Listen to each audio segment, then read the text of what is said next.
Γεια σας. Κοντά σας στο μικρόφωνο για μία ακόμα φορά ο διαιτολόγος Παναγιώτης Βαραγιάννης για να ανακαλύψουμε μαζί τις ευεργετικές ιδιότητες του νερού καθώς και την ορθή του χρήση. Πριν συνεχίσουμε το podcast, ας ακούσουμε ένα ενδιαφέρον διαφημιστικό σποτ. Βάζετε τα λαχανικά στο τραπέζι και το παιδί σπρώχνει το πιάτο μακριά με τους διατροφοπαιχνιδιάρηδες που φτιάχτηκαν ειδικά για τα παιδιά προσχολικής και πρώτης σχολικής ηλικίας. Το παιδί εξοικειώνεται με τα φρούτα και τα λαχανικά, ζωγραφίζοντάς τα.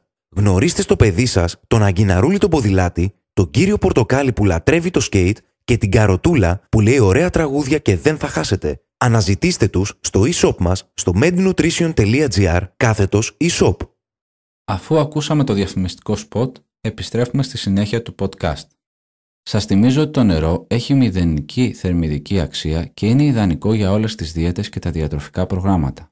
Κάθε άνθρωπος χρειάζεται ημερησίως περίπου 1,5 λίτρο νερό, δηλαδή 6 έως 8 ποτήρια, για να διατηρείται υγιής. Θυμηθείτε ότι και τα τρόφιμα περιέχουν νερό. Για παράδειγμα, στα φρούτα και τα λαχανικά, πάνω από το 90% του βάρους τους είναι νερό, ενώ το ομό κρέας περιέχει 50% νερό, το τυρί 40 έως 70%, το ψωμί 30% και η μαργαρίνη 10%. Ποια είναι όμως η βιολογική δράση του νερού? Το νερό βοηθά στη μεταφορά θρεπτικών ουσιών και οξυγόνου στα όργανα και τους ιστούς, αποβάλλει τις τοξίνες, ρυθμίζει τη λειτουργία του κυκλοφορικού και του πεπτικού συστήματος, της πίεσης του αίματος και της θερμοκρασίας του σώματος.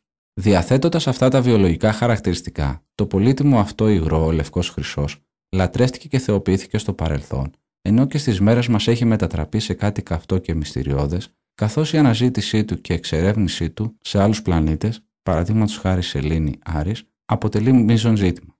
Από την άλλη πλευρά, σε πολλές περιοχές της γης, το νερό αποτελεί μια σοβαρότατη αιτία αντιπαραθέσεων και συγκρούσεων. Θα αναρωτηθήκατε όμως, ποια είναι η σχέση του νερού με το περιβάλλον?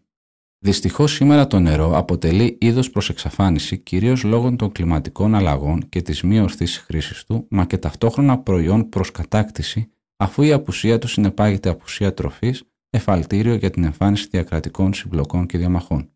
Ενημερωτικά σας αναφέρω ότι χρειάζονται 5.000 λίτρα νερό για να παραχθεί 1 κιλό ρύζι, 20.000 λίτρα νερό για 1 κιλό καφέ, 5.000 λίτρα νερό για να συντηρηθεί ένα μοσχάρι, 11.000 λίτρα νερό για ένα χάμπουργκερ και 150.000 λίτρα νερό για να παραχθεί ένα αυτοκίνητο.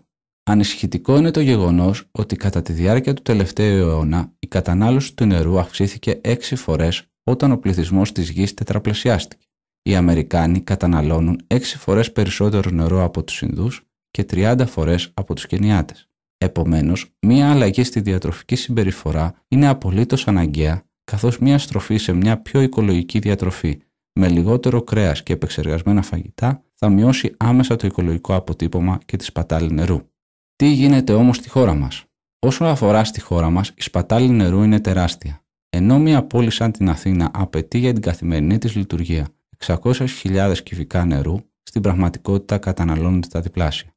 Το ίδιο ισχύει και στις ελληνικές βιομηχανίες, οι οποίες για συγκεκριμένο παραγόμενο έργο χρησιμοποιούν τριπλάσια ποσότητα νερού σε σχέση με αντίστοιχες βιομηχανίες του εξωτερικού. Στην Αμερική και συγκεκριμένα στην Καλιφόρνια έχει εκδοθεί το τομό βιβλίο που περιλαμβάνει ένα σύνολο νόμων δημόσιας υγείας σχετικά με το ανακυκλωμένο νερό. Είναι πλέον ξεκάθαρο ότι η χρήση ανακυκλωμένου νερού είναι μονόδρομος. Όσο πιο γρήγορα αρχίσει η εκπαίδευση των πολιτών αναφορικά με την οικονομία του νερού, αλλά και η δημιουργία κατάλληλων υποδομών, τόσο η οικολογική επιβάρυνση θα περιορίζεται. Τι πρέπει να επιλέξετε εσείς ως καταναλωτές? Νερό δικτύου ή εμφιαλωμένο? Συνήθως το νερό της βρύσης είναι απολύτως καθαρό και ασφαλές για τη δημόσια υγεία, καθώς είναι πολύ πιο φθηνό από το εμφιαλωμένο, το οποίο είναι 1000 φορές ακριβότερο.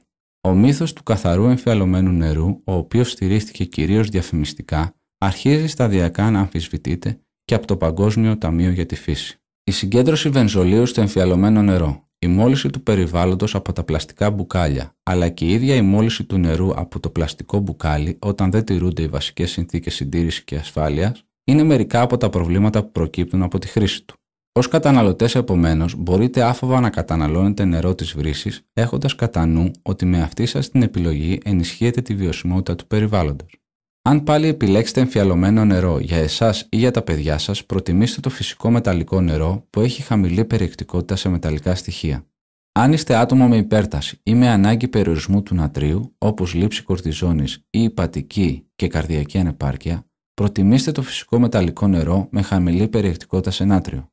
Αν είστε αθλητής, προτιμήστε το φυσικό μεταλλικό νερό με υψηλή περιεκτικότητα σε κάλιο και νάτριο.